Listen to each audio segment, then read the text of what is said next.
Blade, what the hell, man? You take my betting special and turn it against me. Not only that, but you pay everyone using my money. That's it. I'm not even gonna finish editing your special then. Hey, look.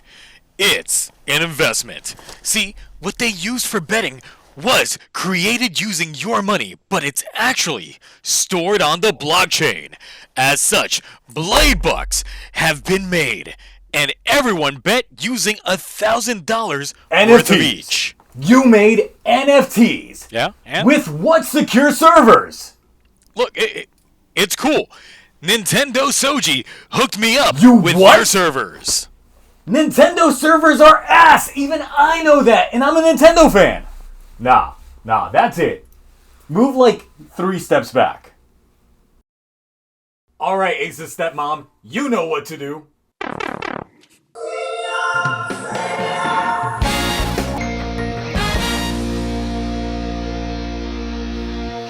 Oh, hey!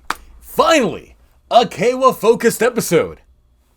Or not really, because it's still Ace. So, sorry Keiwa fans, it ain't me disrespecting y'all this week, it's actually this show right now. I mean, the name of it is Kamen Rider Geats, so let's ignore all the Kabuto symmetry Toei's been pushing out and get to this week's episode. Archimedel's been busy feeding up that new Jamato, extracting the plasma from his blood and giving him some of that pure energy. If there's proper parents this series, it's actually Archimedel. Though, as the JGP starts nearing its end, with Ozma being propped up as the victor, someone else seems to have other plans. A floating bowl of noodles finds its way to Sarah, as she is feeling the lack of content creation from Neon recently. Kinda like me when I purposely said that I wasn't gonna review the first 5 episodes of King Oger until they were done. But y'all asked anyway. All this to elude us as an audience that Neon is not here this week. But let's forget about that as the earth shakes and everyone gets lifted up off the ground, leaving nothing but bare land beneath this.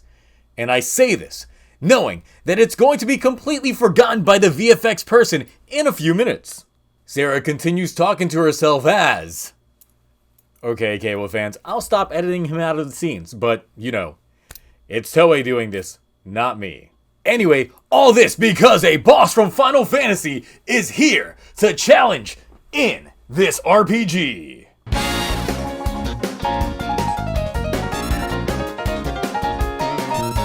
Yo, I want this now. Am I really gonna program my own DGP skin to Final Fantasy? I'm not gonna do that. Y'all ask me.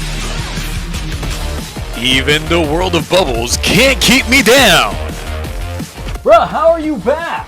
You know how Kamen Rider Saber has that world that's like just bubbles? Absolutely not.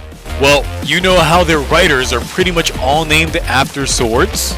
I know that at least, but you're not even a Saber pun when it comes to your name. Not yet, but back to it. Galaxy Blade, here to tell you about Twister. They're playing Twister. I need some sort of twist to this game. With Angelic Jamato and Tycoon bringing back the Command Twin, surely Sarah's got some choice words for this massive revelation. Oh, she doesn't? Okay. Those Jamato are chasing people straight into the polka dots. Oh, that's it? That's the game? Oh wait, the goddess is picking colors, and whichever color it lands on is wherever it goes, pulling the rug right from underneath them. Bye, Sarah.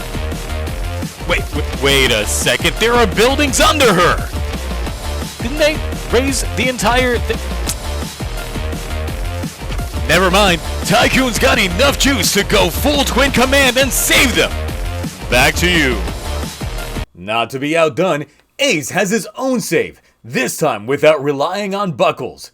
Goodbye oranges, I hope you find your way towards Kakera. Buffa is here to expound a bit on this game, and it's Heaven or Hell, the classic PSP game. Oh, not that one, that's from South Park. Chirum's excited that they are finally at the last round of the JGP, and me and him are finally agreeing on something? It must be a sign of the times. The game's goddess gets to pick who is saved, and who gets turned into scrubbing bubbles. Last one standing gets true happiness at the cost of others' misfortune.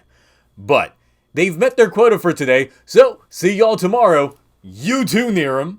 But the fighting ain't over yet, because the polka dots are taking a rest.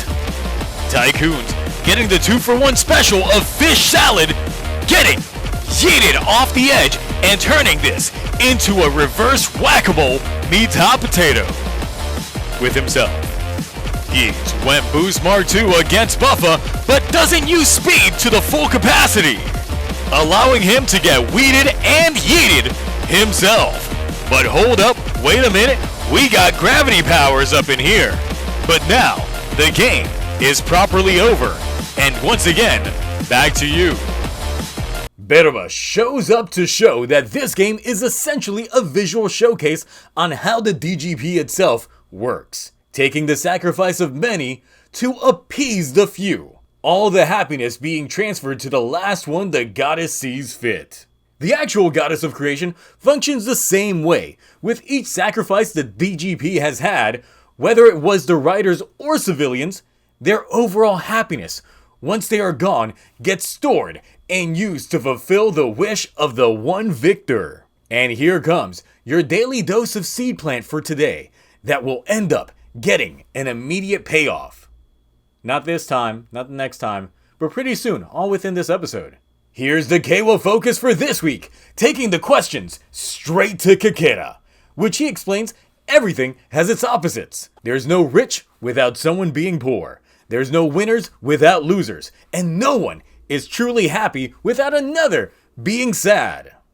The DGP uses all the stored happiness in order to... Oh my god, didn't they just explain this? I'm completely repeating myself, or it's this show just repeating itself.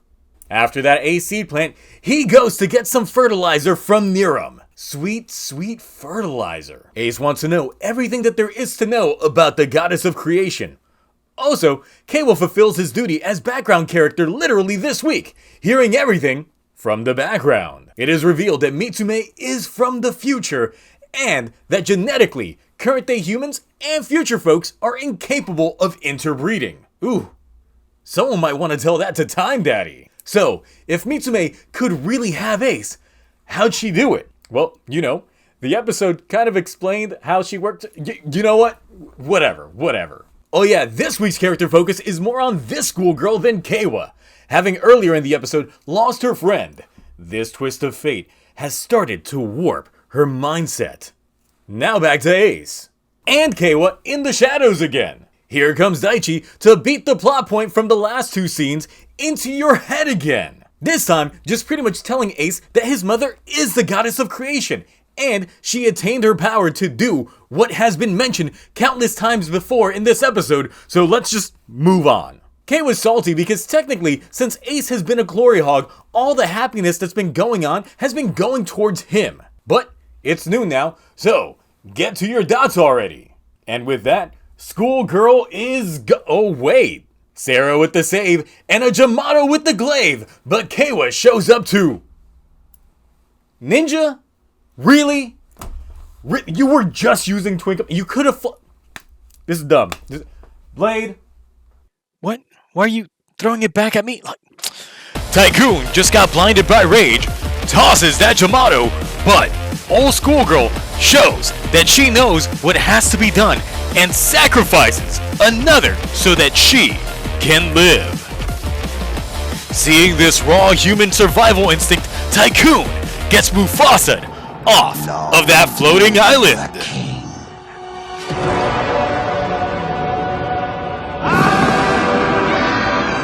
Now seriously, back to you. Big boy Jamato just keeps catching L's, but Archimetal decides to sacrifice his whole self to restore him to... him? Oh, okay. Rating time! So, this episode, the more I saw it, the more I disliked its execution. we get a Keiwa-focused episode that focused less on him than anything, and instead, we get a re-emphasis on how the goddess works, like 4 times. And for that, I had to make a whole new rating. So for that, this episode is getting the Dapan D. Man, I haven't opened up this book bag in forever. What else we got in here? Wii Classic Controller, Wii Classic Controller Pro that I modified. Ooh, an old wristwatch. Save that for later.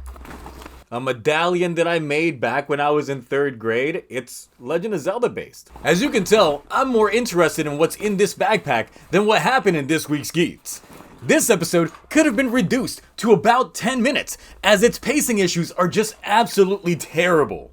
The game itself is designed to function as a visual to how the Goddess of Creation works. So we get that explainer from Beruba, then we get a similar explainer via Kakera. As if Ace doesn't already know to put 2 and 2 together on who his mom is, Niram gives us some more new info. But then we're back to Daichi to re-emphasize that Niram info and tie it all together with the information that we've already gathered before. This episode felt like it was designed for someone with the attention span of a goldfish. Also, when did Sarah re-find out that Keiwa was a writer? Like, there's a moment in this episode in which she kind of gives that look, but really, that's gonna be it.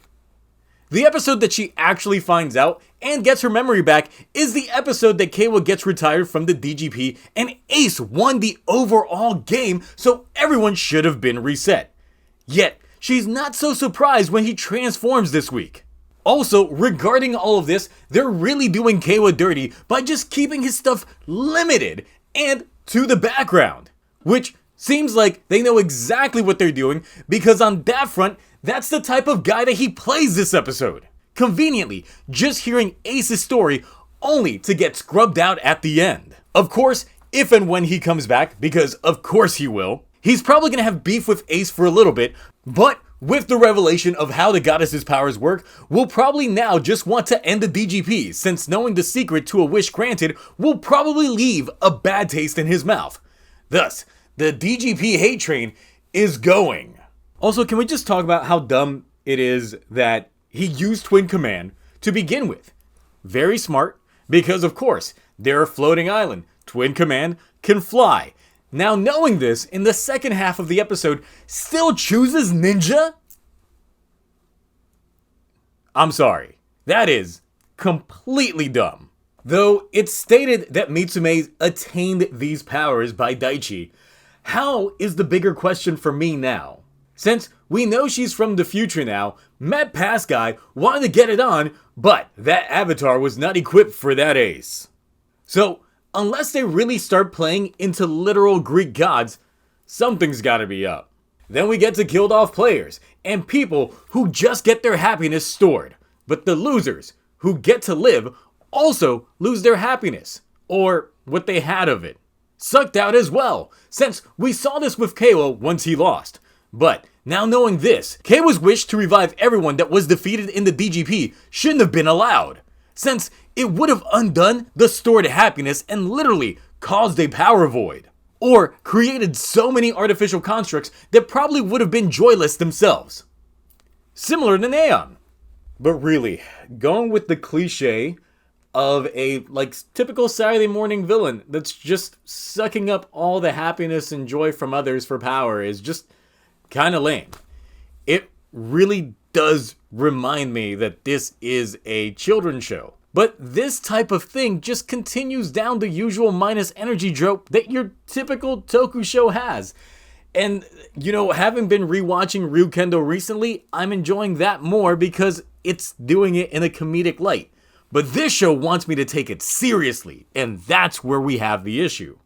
Now, Archimetal was the scheming guy these last few episodes, giving himself to the greater being of the Jamato in order to form their paradise, likely becoming the mini-boss before the final arc of the show. But the Jamato in general aren't fully explained yet, which we really need to by this point. Another thing that I thought about between last week and this week is the scene of Mitsume being captured in general. Since going into the whole vision driver and the looking puns of the DGP admins we have, I'm kind of shifting my thought process on things a bit. sense. If these future folks' whole existence was just to be watchers of the time stream and not actually interfere, it's possible that due to Mitsume's actions, they couldn't persist in the shadows and had to find out some way to make use of things. Either that or the temptations of the abilities she gained were just too good to pass up. Anyway, I'll just leave it at that for now. So, what did you think about this week's Geats? How the Goddess of Creation works. How the Goddess of Creation works. How the Goddess of Creation works. And most importantly, how the Goddess of Creation works. Anyway, that's it for me. Suck them teats for the next Geats, and I will catch you all next time. Bye.